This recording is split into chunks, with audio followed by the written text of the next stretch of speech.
There was a time when I thought youth would last forever. I walked swiftly, ate hastily, and paid little attention to sleep. Back then, my body felt like a tireless machine, running without the need for care. But as the years went by, I began to notice the subtle signals my body sent. My steps slowed. Sleepless nights grew longer. Mornings greeted me with heavy shoulders and a silent ache in my heart. I was once confused, wondering, why am I so tired? Is old age already whispering its farewells into my ear? One afternoon, I sat by the window, gazing at the old garden behind the house. Bare branches reached out like silent stories of passing time. I suddenly remembered my grandfather, a man with snowy white hair who lovingly tended to his garden each day, plucking weeds with trembling but devoted hands. I recalled his words, "If you want to keep the springtime in your heart, you must care for yourself as you would a garden." Only now do I truly understand what he meant, and so I began caring for the garden within me. No rush, no force, just small steps, gentle habits, weaving themselves into my breath. I started with movement, not strenuous workouts, just simple, unhurried walks along the village path. In the early mornings, when the sun barely peeked over the bamboo trees, I would step outside, filling my lungs with the scent of fresh grass, letting the cool breeze soothe the worries in my heart. On rainy days, I simply stood under the eaves, stretched my arms a few times, and allowed my body to relax completely, listening to the rhythm of my own heartbeat. Movement didn't just strengthen my muscles, it lifted my spirit. Every step, every stretch was a reminder that I was still here, still living fully in every moment. Then I learned to eat mindfully. In my younger years, I thought eating was secondary. As long as my stomach was full, it was enough. But now I understand. What I put into my body today decides my health tomorrow. I started cherishing simple meals. A bowl of hot porridge with slices of ginger, a plate of freshly steamed greens, a piece of lightly steamed fish, sweet and pure as mountain spring water. I listened to my body, drinking water when thirsty, eating lightly when hungry, never forcing or rushing.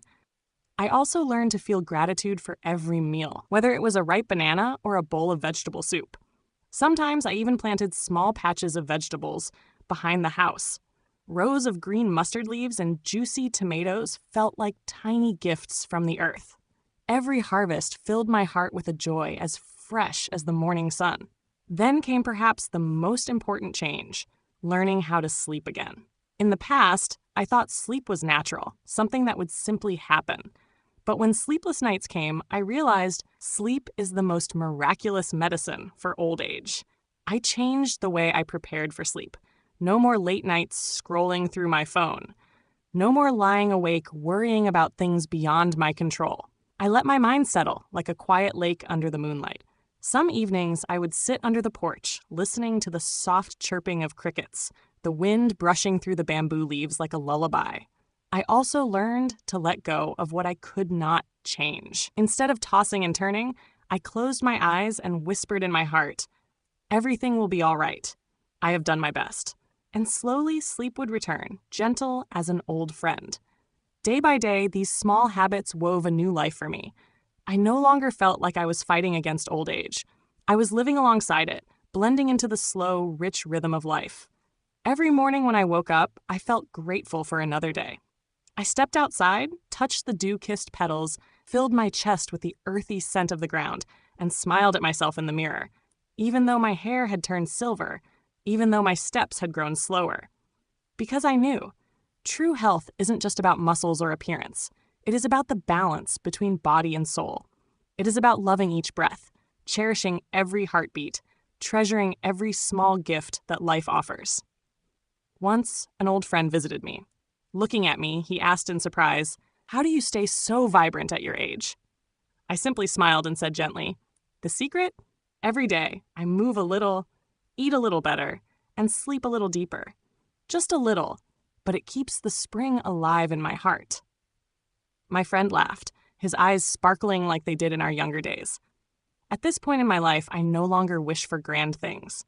I only hope that each morning I can still see the sunlight filtering through my small window, still hear the birds singing in the garden, still walk a few slow circles around the yard, and each night still lay down on my familiar bed and drift into peaceful sleep.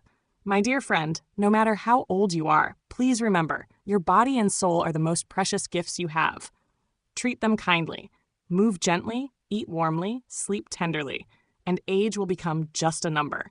In your heart, spring will stay forever, green, pure, and filled with endless love.